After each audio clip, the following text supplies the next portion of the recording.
Hello, everyone. Welcome back. Today, we're going to be talking about a question that comes up very frequently in my Facebook group. Right, I have a Facebook group called um, "Build, Shoot, Palmer 80s and AR-15s because," and it's just freedom. Okay, so I invite you all to join that group. There's about 15,000 people in that group. It's a good place to get information. If you're building a gun, you can upload a video. People can help you debug it. I'm going to put a link below in the description. It actually won't be a link. It won't be a working link. It will just be the name of this group so that you can find it on Facebook. Okay, so it's Build, Shoot, Palmer 80s and AR-15s because, and then it's freedom. Okay, so question that will come up, okay, is are guns that you build reliable enough for self-defense? Okay, so we're going to talk about pistols, and I'm also going to talk about rifles. Um, so one of the, a long time ago, I heard the late great James Yeager make an excellent point, right?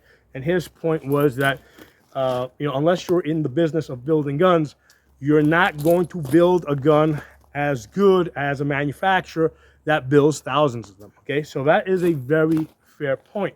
Um, and that's, so here's the thing: my everyday carry is a gun that I built. However, I have built lots of them. Okay, now not as many as the manufacturer, but usually what happens with manufacturers is like they build a whole bunch of guns, they go through this prototype testing process, and then what happens is when they ship out the guns that they ship out to consumers, they don't actually test fire those guns. Okay, they expect that they will work based on the testing that they did on the initial prototypes. Okay, so the difference is here because I haven't built thousands of these, right? I built a lot of them, but not thousands. Okay, what I'll do is I will test fire the guns before I carry them. Okay, now as a full-time gun instructor, right? A lot of times what I'll do is I'll go to a gun range, right, where I'm going to train somebody, and I'm like, okay, what'd you bring? 200 rounds of ammunition? Great. Today I'm going to show you how to use a red dot on my pistol, okay? So I'll have them shoot 200 rounds on my gun. So I will use my trainees, for the purpose of testing my guns out, okay? So, using that method, I can like literally fire hundreds of rounds through each of these guns, and I can select the most reliable ones for my everyday carry. Okay, so those are the two things that are required if you're going to carry a gun that you built. Okay, number one, you should build a lot of them so that you have experience doing it. Okay, because the first gun that I built is not the most reliable gun. Okay, the first gun that I built, even though I had it done like within a day, it probably took me about 2 months before I completely debugged it, and it's probably not 100% reliable. It's probably like 95.5%, 99.5% reliable. Um, so you need a combination of two things. Number one, you got to build lots of guns, and number two, you have to be able to shoot 100 rounds to the gun, debug it a little bit, shoot another 100 rounds to the gun. Come back on a day that's hot, come back on a day that's cold, come back on a day that's rainy. Okay, you gotta be able to shoot it under lots of different circumstances. Okay, so it's a combination of those two things. Okay, build lots of guns and do lots of different shooting with those guns under different circumstances. Like one of the things I'll do is like when I test my guns, like initially I might shoot perfect presentation, but then I'll put it in my left hand and I'll shoot one-handed. Okay, I'll simulate a situation where I'm being attacked overhead. I'm being attacked overhead, and I'm pulling the gun out and shooting like this. Okay, the gun has to work reliably in this position. Now these guns are recoil operated.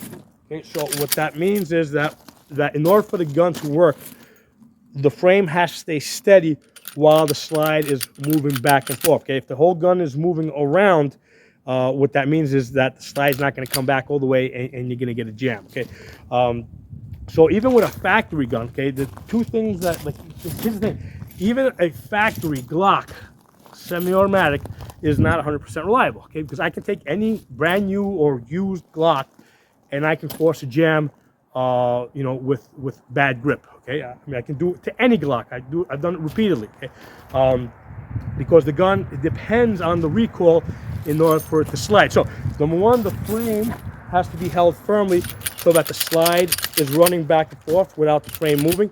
And number two, the ammunition has to have the right power, enough power to push the slide all the way back. Okay. Now, the ammunition and the recoil spring also has to be in balance, right? Because what happens is the recoil spring, right, once it gets pushed back, it has to have enough power to slam forward and pick up the next round, put it into the chamber, and completely close the slide. Okay, so it's got to have enough power to close the slide, but at the same time, if it has too much power, it's not going to get pushed back all the way. Okay, so you can have a jam if the ammunition is overpowered or underpowered. You can have a jam if the spring is overpowered or underpowered. So there has to be a balance between the ammunition and the recoil spring. Okay, so those two things have to work together, and you'll see it on rifles, right? You can have an issue with the gun being undergassed or overgassed. If it's overgassed, it'll start ripping apart the cases. If it's undergassed, it's not going to cycle reliably. So things have to be in balance like that. Okay.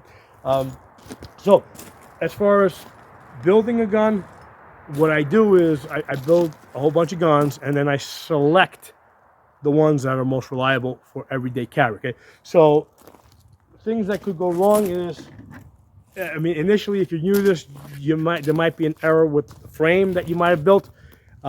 Usually, after you get through building out like 3 or 4 of these, you're going to figure out how to fix the frame. Okay, so you probably need to build about 4 of these before you can like be 100% sure that 100% sure of what you know what you're doing with the frame build. Okay, the next thing is the parts that go into the lower part and into the slide.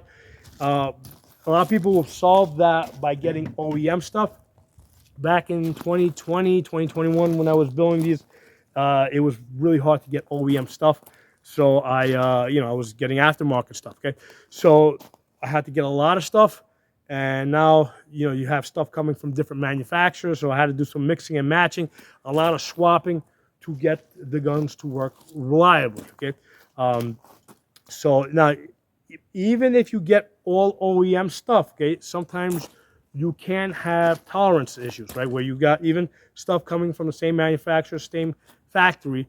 If you get 2 parts that are at the opposite ends of their tolerances, you can still have issues, okay? So you have to have extra parts so that you can swap in there and eliminate that possibility, okay? So the next thing that I'll sometimes have a problem with, okay, is that the barrel and the slide need to work together well. So this is a tilt barrel design, so it locks, right? Basically the barrel drops and then it comes up and it locks. Okay, so I've had issues like Brownell slides, for example. A lot of times they don't play very well with barrels. Okay, so this gun over here, right? Even though it's got a nice color, this Brownell slide and this GGP barrel, I mean, they're not 100% reliable. They're like, whatever, 99.5% reliable, but not 100% reliable. That's why I haven't even put an optic on this, or rather, I had one and I took it off. I just used it somewhere else. So sometimes you can run into issues where the slide and the barrel don't work together well. And again, you've got to have lots of parts to swap it and say, okay, hey, I know that this is a problem with the slide. Okay, it's not a problem with the ammunition or with me or anything else. Okay, so if you're getting a factory gun and it's jamming, usually the problem is a user error, right? They're not holding the gun firmly enough so that the slide's coming back all the way and going all the way forward. So it's usually a user error, or it's an ammunition problem. Okay, maybe the ammunition is underpowered for that recoil spring that's in there. But now when you're using a home built gun, okay, now we're adding a whole bunch of other variables. So another reason why I don't recommend that you start carrying a home built gun until you've been shooting long enough that you know that your shooting form is perfect. Okay? And again, even shooting one-handed, right? Being able to lean into, know that you gotta lean into it. So again, that's only the slides moving and not the frame. Or shooting some awkward position like this, where again, you have enough strength to keep the frame steady while that slide is moving back. Okay? So So yeah, a home built gun is probably not the best choice for somebody, for carry anyway, for somebody that's just getting into guns. Okay, you can build it, but that's not the gun I would recommend that you carry. Get yourself a factory gun. There's just less things that can go wrong with that. Um, Later on down the road, once you know that your shooting technique is fine and you're not jamming your factory guns, then after shooting a whole bunch of rounds through these guns and being satisfied that again, a whole bunch of rounds, different weather conditions, when it's hot, when it's cold, when it's rainy, then you can consider possibly carrying a gun that you built yourself. Okay, so how about the rifles? Okay, so here's the thing: with pistols, usually when we build these things out, we're actually doing work on the frame. Okay, and the frame interacts directly with the slide, which is moving back and forth. Okay, so on the pistols, the frame holds the trigger group, but it also holds it basically the slide runs back and forth directly on it.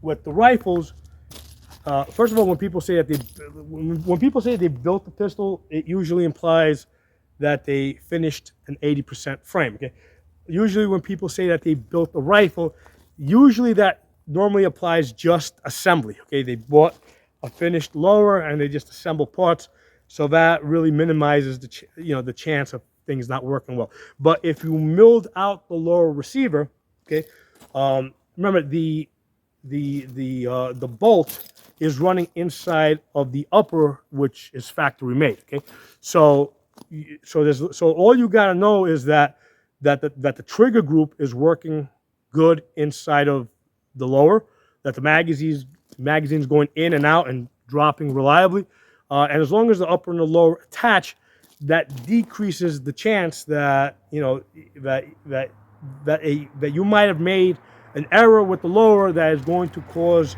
the upper not to work. Okay, so on pistols, the slide is a lot more dependent on the lower being like perfect. Okay, on a rifle, an AR rifle, as long as it fits on there, right, and the pins lock into place, and the hammer's able to drop and hit the firing pin, it's going to work. Okay, so there's less of a chance, I think, from what I've seen, of homemade rifles not working. Whereas with pistols, I've seen these I've seen these malfunction a lot more because of building errors. Okay, so to answer the question, right, because I know I went into a lot of detail here. To answer the question, is a gun that you built reliable enough for self-defense? The answer is yes, if you have a lot of experience building the guns, and if you get to test fire that gun a lot under different environmental conditions. Okay, if you're not able to do that, right, especially the testing part, I recommend that you stick to a factory gun. Okay, so drop some comments. Let me know what you guys think. And again, my Facebook group is Build, Shoot, Palmer 80s and AR-15s because of freedom. I invite you all to join the group, and it's a fun group. A lot of times we'll post anti-Biden jokes and stuff like that in there. So see you all there. Hey everyone, one more point that I thought I should add. What's the point of building these guns if you have to go through so much effort to get them to work reliable? Well, for me personally, the main satisfaction is having an unserialized gun. So even though I can pass a background check, I still prefer to carry and shoot guns that are not serialized, just because Democrats don't want me to have them. Okay, so that's the reason why I go through all that trouble to build and carry unserialized guns.